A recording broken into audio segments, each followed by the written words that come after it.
Everyone, welcome to the news in details. Now, the Ministry of National Unity and Civic Engagement has asked people who are in charge of preparing commemoration activities in different places where people were killed during the genocide against the Tutsi to take into consideration preventive measures set to contain the spread of COVID-19. Olive Nete has this report. The Minister of National Unity and Civic Engagement, Dr. RwandaTV, notes that from 7th April, commemoration program will start at Kigali Genocide Memorial at Gisozi on the national level and in different villages all around the country. But due to the COVID-19 pandemic, some of the activities will be suspended, like the commemoration walk. Ku rwego rw'igihugu bizabera I Kigali ku rwibutso rwa Gisozi niho icyo gikorwa kizatangirizwa. At the national level, the event will be held in Kigali, at the Kigali Genocide Memorial, located at Gisozi, and also in all villages.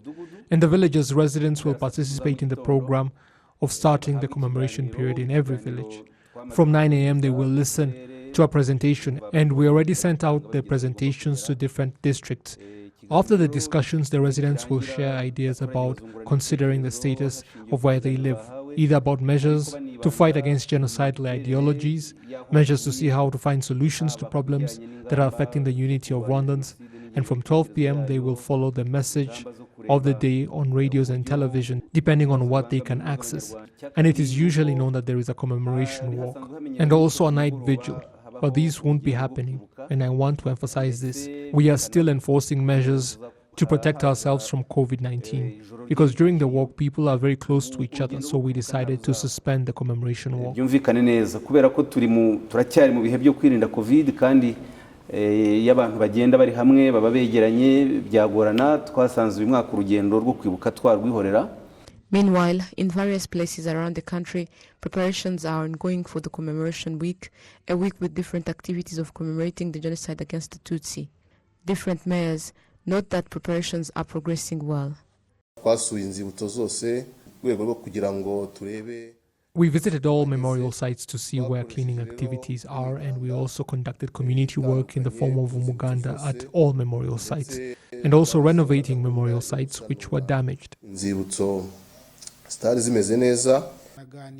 We have already started, as is evident, but I encourage the youth to participate as it was planned, and also request the support of our parents and brothers to come, because we are building the same country, and the effects of a good country reach everyone, and also the effects of having a bad one affect everyone as well. I request the youth and Rwandans in general to participate in the activities as it was planned. The youth is appealed to contribute to these activities and strive to know the real history of the country, as reiterated by François Nyamaswa, the Deputy Coordinator of the National Youth Council. Because of the COVID-19, in the last 2 years, commemoration of the 1994 genocide against the Tutsi was not being done as it used to be, with people gathering where their loved ones were killed. The Minister of National Unity and Civic Engagement, Dr. RwandaTV, points out that these activities will be done prepared by local authorities in collaboration with genocide survivors of those places, but taking into consideration the guidelines set to contain the spread of COVID-19.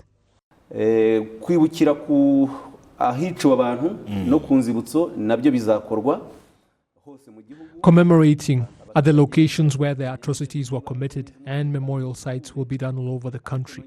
And local residents will work with local authorities to this effect, considering the COVID-19 preventive measures in place, which means taking into consideration the number of people who are supposed to be at the events. Social distancing must be respected, as well as other measures. But we also prepared written guidelines, and tomorrow we will have an online discussion with local authorities at 10 a.m. to explain to them. And our advice is that the events should not exceed 2 hours, because when they take too long, incidents of trauma may arise and other problems that affect people's health. And we have already set the program, and it should be followed, and we request the planners to follow that program. Turasaba abategura igikorwa cyo kwibuka ko iyo gahunda bazayikurikiza uko imeze. The genocide against the Tutsi is being commemorated for the 28th time with the theme of Remember, Unite and Renew. Olive Nete, RTV News. With effect from Monday, a litre of petrol is now going to cost 1,359 Rwandan francs, while diesel is going to cost 1,368 Rwandan francs, marking an increase of between 150 and 170 per litre for both products. Now, cabinet members have elaborated as to why this is the case. Ibicuruzwa byaguzwe cyangwa ibikomoka kuri peteroli byaguzwe mu kwezi kwa kabiri. The petroleum products being sold now in Rwanda were bought in February when the war in Ukraine began. Therefore, the elevated cost of buying them must, without a doubt, be reflected on the price at the pump. Diesel was going for 1,201 Rwandan francs per litre, while petrol was 1,256 Rwandan francs. Please remember, however, that even those prices were supposed to be much higher had the government not forfeited some taxes to lower them. Now, with this latest revision, diesel should be costing 1,483 Rwandan francs, an increase of 282 Rwandan francs. Petrol should cost 1,474 Rwandan francs per litre. Thanks, however, to government subsidies over the next 2 months amounting to 6 billion Rwandan francs, diesel will cost 1,368 Rwandan francs, and petrol is now going to cost 1,359 Rwandan francs, meaning diesel is going up by 167 Rwandan francs instead of 282, and petrol 103 instead of 218. All of that is thanks to the government forfeiting that 6 billion to try and keep prices down. Miliyari esheshatu leta yigomwe cyangwa se nkunganire leta yashyizemo kugira ngo ibyo biciro bidakomeza kuzamuka ngo bigere kuri urwo rwego byagomba kugeraho. As the prices continue to increase and the government continues to work to protect the final consumer from feeling the full effect of those increases, people have had to adjust accordingly, especially motorists. Meanwhile, the Minister of Trade and Industry, Berta Habyarimana, has warned traders against trying to hike up the prices of other commodities using fuel prices as an excuse, because the government intervention is meant to prevent just that, among other things. Every month, Rwanda imports millions of litres of petrol and diesel, and since May last year, the government has provided as much as 39.3 billion Rwandan francs in subsidies in order to stabilize prices at the pumps.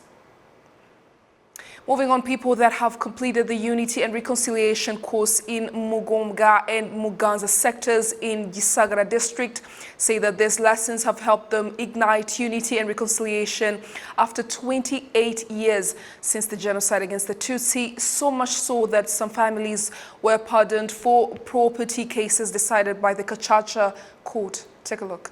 The Mass offering was recited by the Bishop of the Catholic Diocese of Butare, Philip Rukamba, in Mugombwa Parish, which marked the beginning of another procession to conclude a journey of unity and reconciliation for more than 900 families. These families are made up of survivors and genocide perpetrators. Mukamageza Bernadette, a survivor, says that for 28 years, she was not ready to forgive Augustin Hambara for what he did during the genocide against the Tutsi.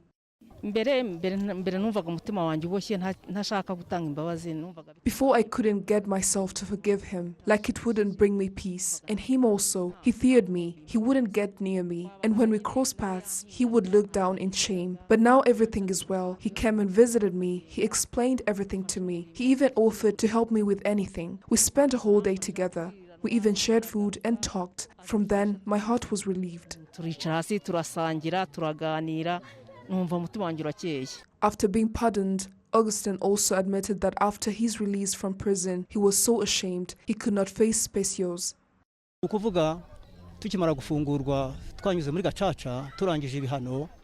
After being released from prison through the Gacaca court and forgiven by the country, we still felt guilty and ashamed, and when we met those whom we hurt, we hid our faces in shame. To us, these teachings have given us a real chance to unity and reconciliation, because before we felt like outcasts. But since we started these teachings, we now live in harmony with genocide survivors. Gisagara District Deputy Mayor for Economic Development, Jean-Paul Habineza, called on the families of the genocide survivors and those of the perpetrators to continue this journey of peace so that even their descendants can learn from them. What we ask of them is to go back and explain to their families exactly why they asked for forgiveness, and explain to the children as well, so that they prevent them from growing up with genocidal ideologies, as this was the cause of the 1994 genocide against the Tutsi.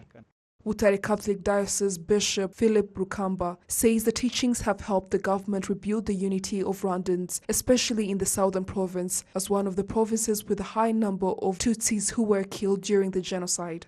Muri iyi diocese n'abantu bagenda bakira ibikomere. In this diocese, people are able to heal, because in what used to be Butare Prefecture during the genocide, over 200,000 Tutsi were killed there. Many people are now attending the Unity and Reconciliation teachings. Bemera gukora iki gikorwa cy'ubumwe n'ubwiyunge. These 900 families are from Mugomga and Muganza sectors. This teaching on unity and reconciliation was launched in September 2021. More than 50 individuals were not, however, able to complete the course.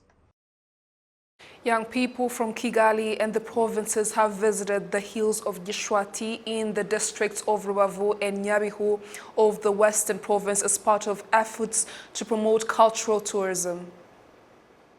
The young men and women walked more than 15 kilometers, climbing hills and descending down into valleys, a distance they covered over a period of 6 hours before camping for the night, a journey they say was worth undertaking. I was happy to climb the hill known as Ibere rya Bikogwe. I had driven by this area many times before and seen the hill, but I never imagined it would be this difficult to climb. In addition to the trek, the group also got to see many cultural practices that include the rearing of traditional cows, and the significance of learning these things was not lost to them. First of all, it is important to know about your country's history so that you can truly understand and love it. Also, you need to know these things so that you will have something to pass on to your children. That is the reason I decided to undertake this trip, though quite frankly, I am also enjoying myself. The trip was organized by Ngabo Karegeya, known on Twitter as Ibere rya Bikogwe, as a tribute to the area he comes from. Though he has been making progress in his cultural tourism efforts, he told us that he is facing difficulties. And there you have it. On behalf of the entire news production team, thank you so much for your company. I'm Jane Motoni. Bye for now.